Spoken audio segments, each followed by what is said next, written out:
How to Create a Glitch Monologues Season 40 Chapter 9. This is Season 40 of How to Create a Glitch in the Matrix Monologues Episode 9. In this episode, we will be talking about the organic relationship between the internal and external world.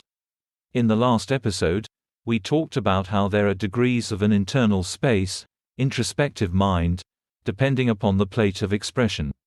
Specifically, we pointed out that the plate of the face, in that it represents the narratives we affirm for the other both externally and internally, has no such introspective space.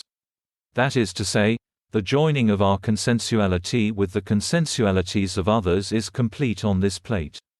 Which is to say, in the class of universes represented by the plate of the face, all internal thoughts find expression and ultimately affirmation.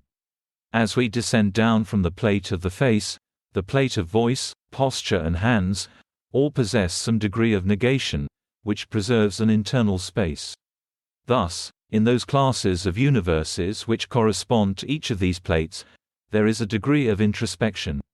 Since we know the above, we can say that decontextualization, either through internally eliminating the contextual from an experience, or by continuity breaking externally, produces multiplicity corresponding to a specific plate. Thus, there are 4 degrees of decontextualization.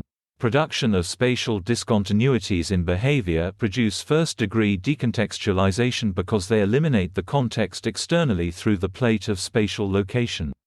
Internal decontextualization through the plate of the hands produces second-degree decontextualization.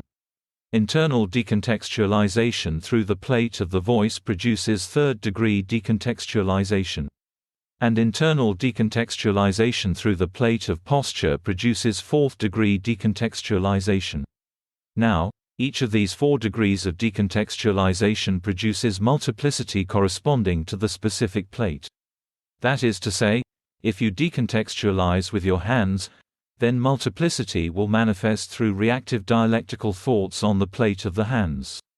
Or, if you decontextualize through spatial discontinuity, it will manifest as multiplicity of location.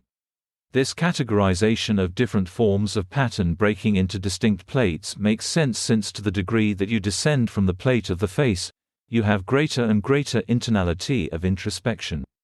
On the plate of the face, there is no difference between internal decontextualization and external pattern breaking, since all affirmatory impulses are expressed in that class of universes.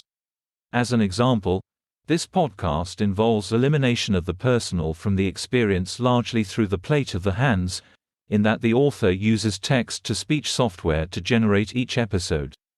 Thus, it follows that when encountering others, that decontextualization will manifest as multiplicity of the hands. That's the end of the podcast for today. If you enjoyed it, please like, comment and subscribe.